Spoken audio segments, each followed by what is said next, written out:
The value of 0.4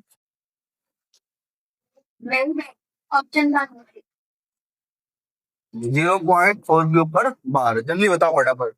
चलो भाई देख लो यार, 2 मिनट का क्वेश्चन है इतना। देखो यहाँ सबसे पहले क्या करना है आपको, x के इक्वल मान लो 0.4 रिपीट, 4 के ऊपर बार लगा तो 4 रिपीट होगा।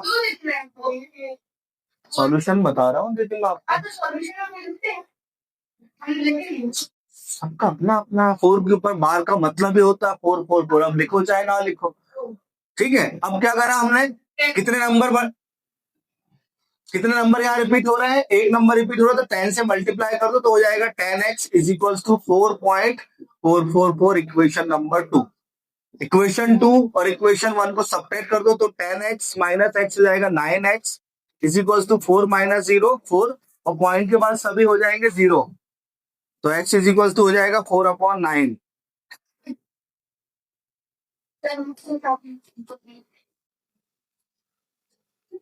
Which of the following is irrational number?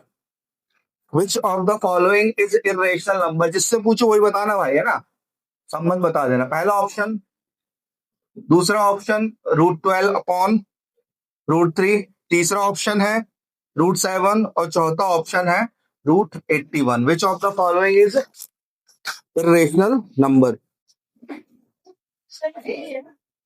B है, बोलो।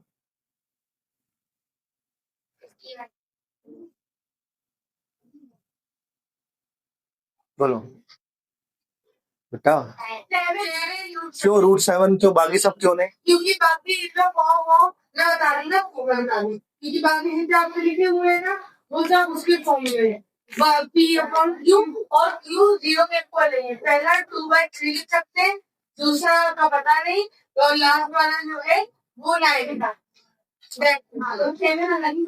√4 मतलब 2, √9 मतलब 3, क्या होगा P अपॉन Q के फॉर्म में।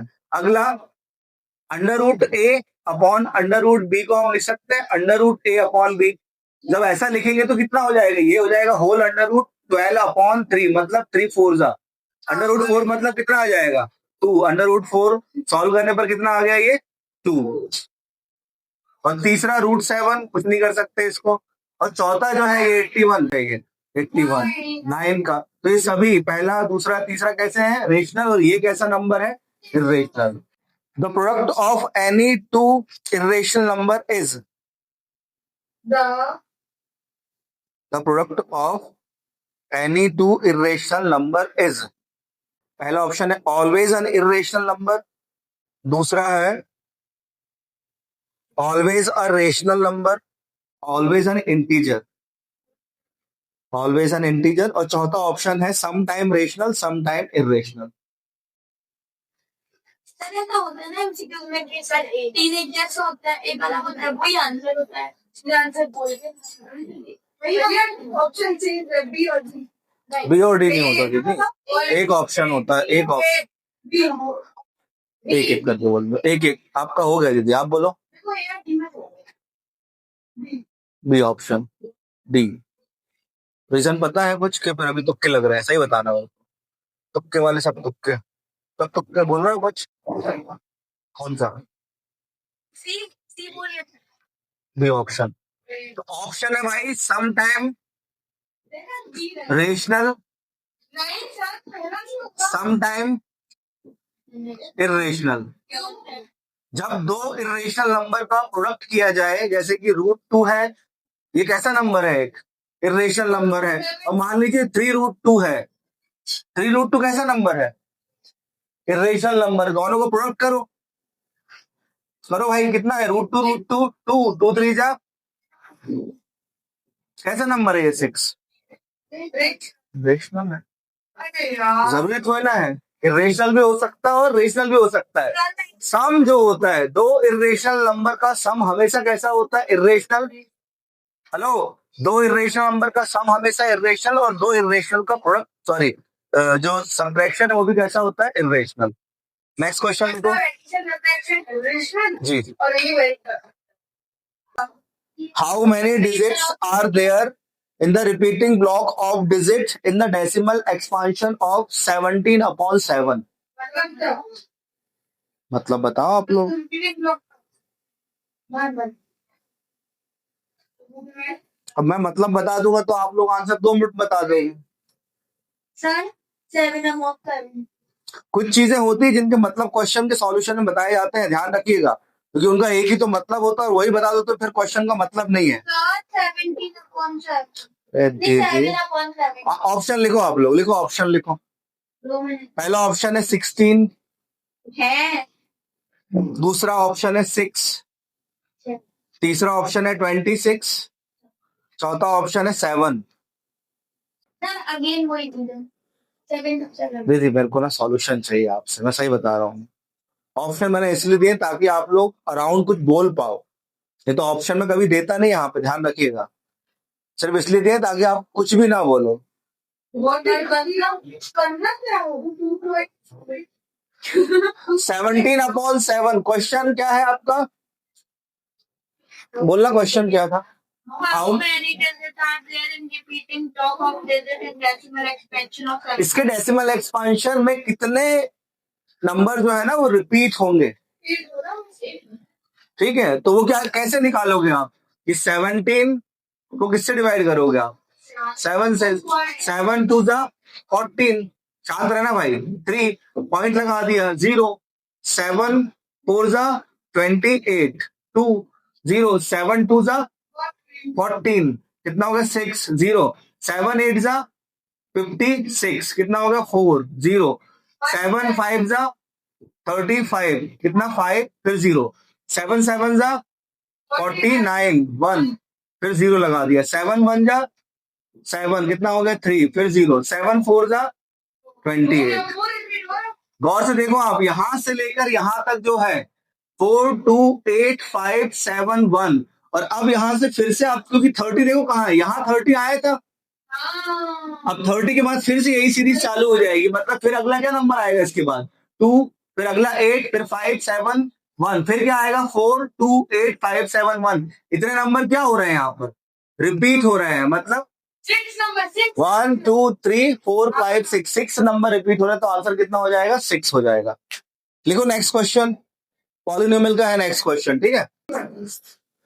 Find the value of x 27 to the power x is equals to 9 divided by 3 to the power x। देखो यहाँ पर 27 टू दी, अब यहाँ पर देख लो 27 to the power x is equals to 9, इसको ऐसा लिख सकते हो आप 3 टू दी पावर x, यही हो ना डिवाइड का मतलब, 3 टू दी पावर x को यहाँ ट्रांसफर किया आपने, तो 27 को लिख सकते हैं हम 3 टू दी पावर 3, और उसकी पावर है x, मतलब 3 टू दी पावर कितना हो गया 3x, ये लिख दिया हमने 3x। इस 3x को इधर भेज, 3 टू दी पावर x को यहाँ पर भेज दिया हमने 27 टू दी पावर x के पास, इज इक्वल्स टू 9।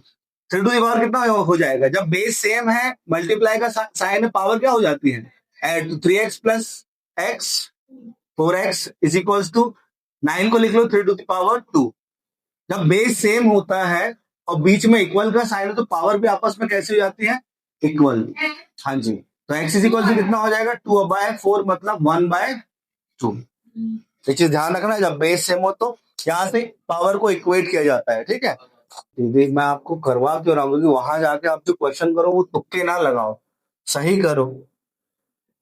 समझ नहीं रहे आप चीज को, आप ले दे के वो अभी तक तुक्के में फिर रहे हो। सिंप्लीफाई,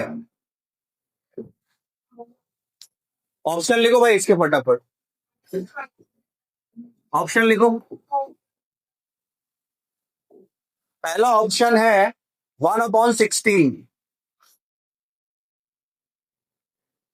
1/16 पहला ऑप्शन।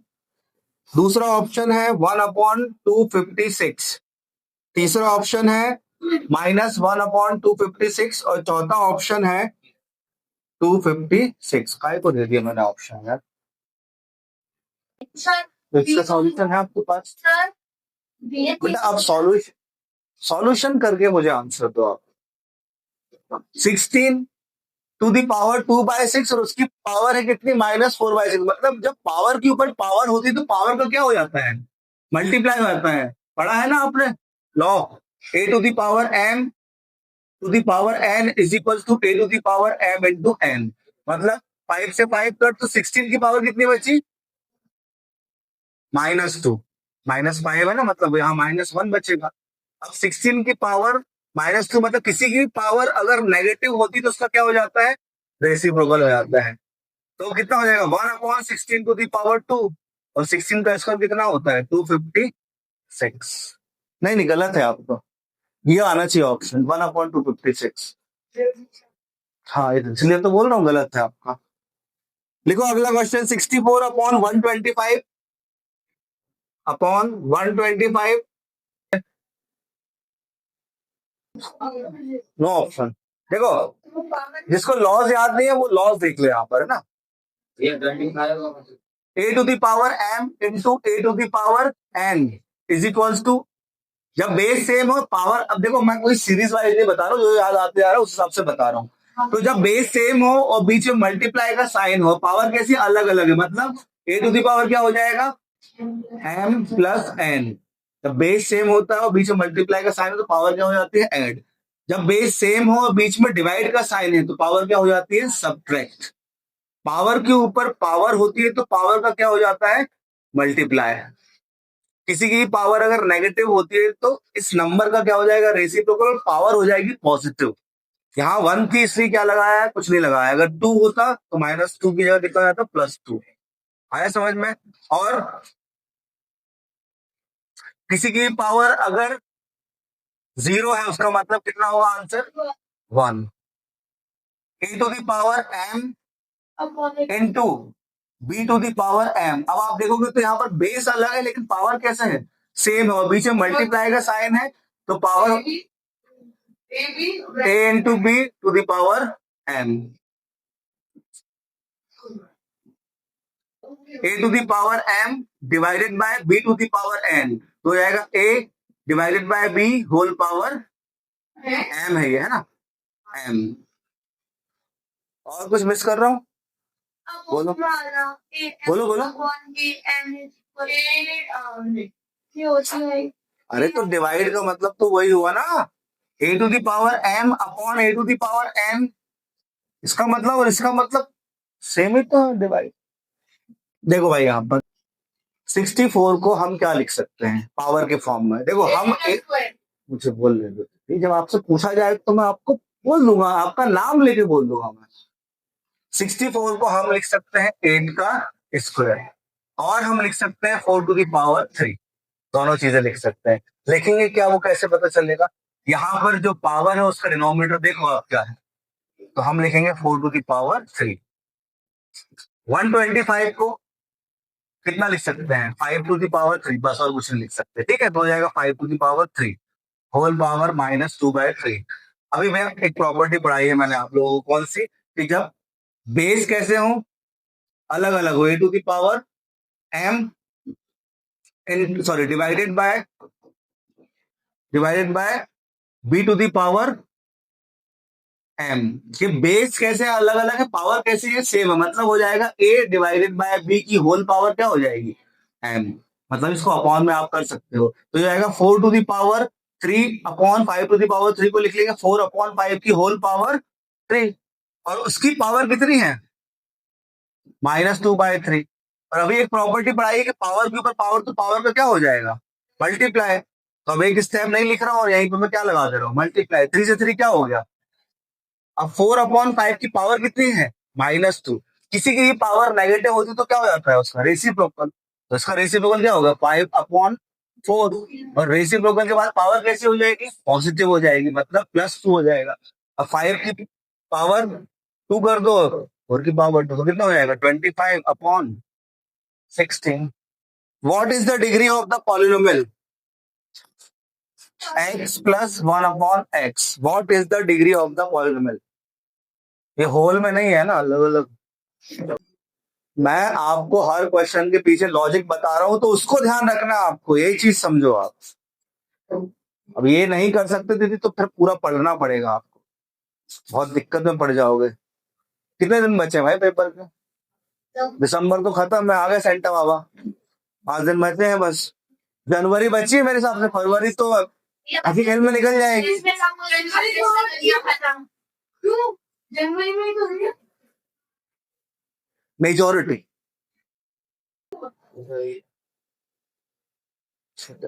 ठीक है। तो the degree of the polynomial is not defined.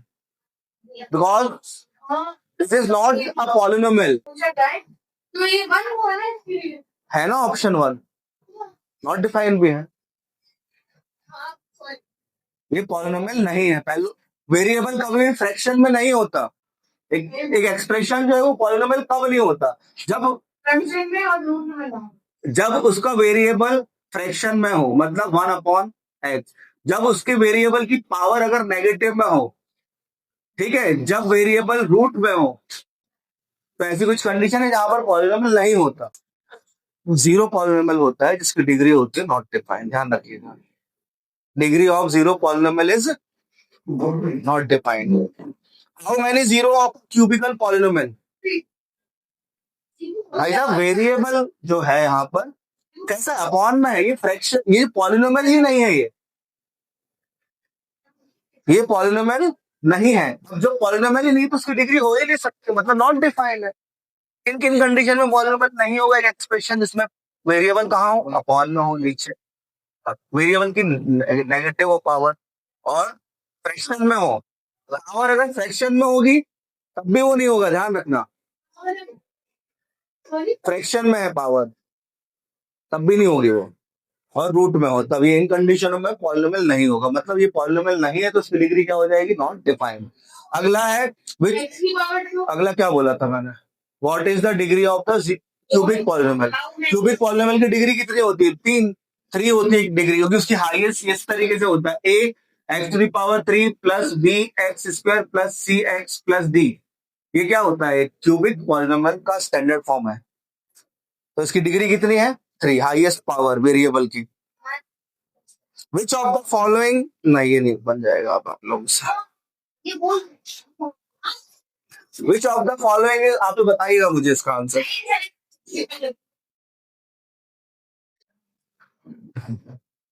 Which of the following is not a polynomial in one variable? जान दो.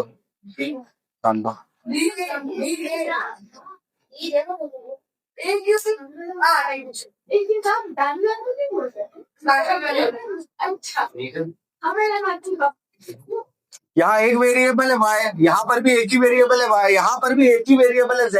यहाँ पर y और z कितने? 2 वेरिएबल है. The linear equation has how many solution? चलो आप बहुत ऊंचा कर रही हो, आप बताओ ये इनफाइनाइट सॉल्यूशन क्यों है इसके?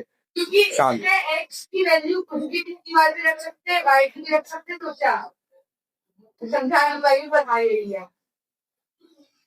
फॉर एग्जाम्पल, अगर x की वैल्यू पर कुछ रखे उससे y की निकल आएगी, इनफाइनाइट नंबर में रख सकते हैं. आपको y की में नहीं निकल आएगी तो पता है.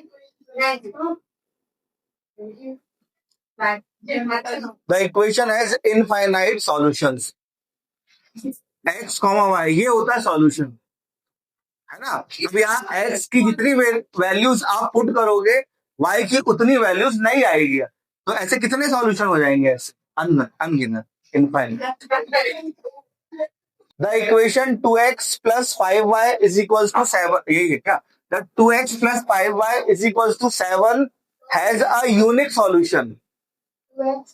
देखो क्वेश्चन, ऑप्शन में दूंगा मैं आपको. The equation this has a unique solution if x and y are.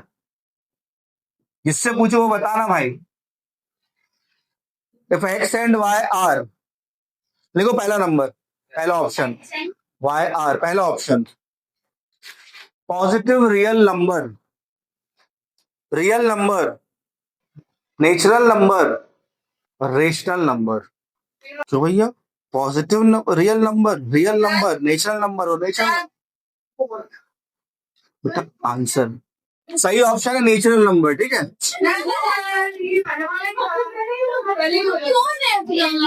2 minute शांत रहो प्लीज. अरे यार, मैं जब आपको पता है हर क्वेश्चन का एक्सप्लेन करता हूँ तो आपको पूछने की जरूरत नहीं क्यों आएंगे ऐसे दादागिरी से. अब बता रहा हूँ ना मैं आपको, रंगदारी नहीं चलती. The equation 2x plus 5y is equal to 7 has, ये इक्वेशन यूनिक सॉल्यूशन किस कंडीशन में होगा? जो ऑप्शन दिए हैं तो उसमें सिर्फ नेचुरल नंबर में. क्यों? क्योंकि एक ही कंडीशन होगी जब ये यूनिक होगा, जहां पर x और y की वैल्यू जो है वो कितनी हो जाएगी? 1 और 1, x की वैल्यू 1 और y की वैल्यू 1, तो 1 और 1 जो है इसके कैसे हो जाएंगे, एकमात्र यूनिक सॉल्यूशन होगा। नहीं समझे? अब आप 1 और 1 के अलावा कोई वैल्यू पुट करो आप फटाक से। 2, अरे करो पुट, मैं नहीं करना, तू करना। जो आप चाहो। 3 कैसा नंबर है? 3 कैसा नंबर है? नेचुरल नंबर है। 3/5 कैसा है? तो नेचुरल नंबर की एक ही कंडीशन होगी जहां 1 और 1 कैसे नंबर है, दोनों नेचुरल नंबर है।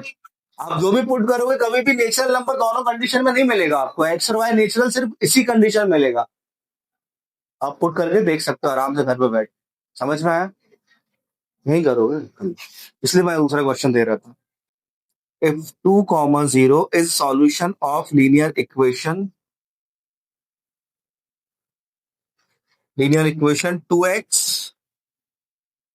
plus 3y is equals to k। भाई 2, 0 जो है इस इक्वेशन का क्या है, सॉल्यूशन है। तो के की वैल्यू पूछा, सॉल्यूशन होते क्या है, जो इक्वेशन को सेटिस्फाई करे। मतलब ये होता है एक्स का कोऑर्डिनेट और ये होता है वाई का कोऑर्डिनेट। अब जब एक्स की कोऑर्डिनेट की जगह वैल्यू पुट करोगे, मतलब एक्स की जगह कितना पुट करोगे 2 प्लस 3 इंटू वाई की जगह कितना पुट करोगे 0 इज इक्वल्स टू के।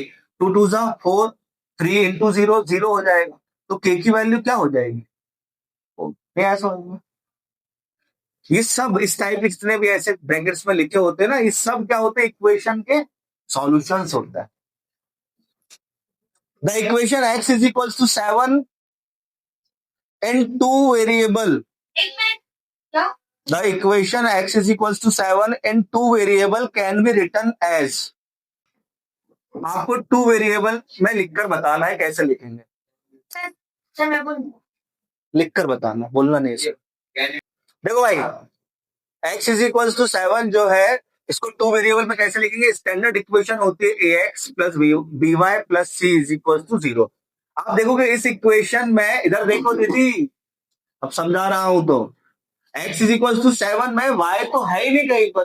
जब y नहीं है सबसे पहले तो आप इस 7 को इधर भेजो, तो x minus 7 is equals to 0। अब आप देखोगे इस इक्वेशन में y है क्या, नहीं है, तो x प्लस क्या लिख देंगे y की जगह 0y minus 7 is equals to 2। इससे कंपेयर कर लो। अब आप,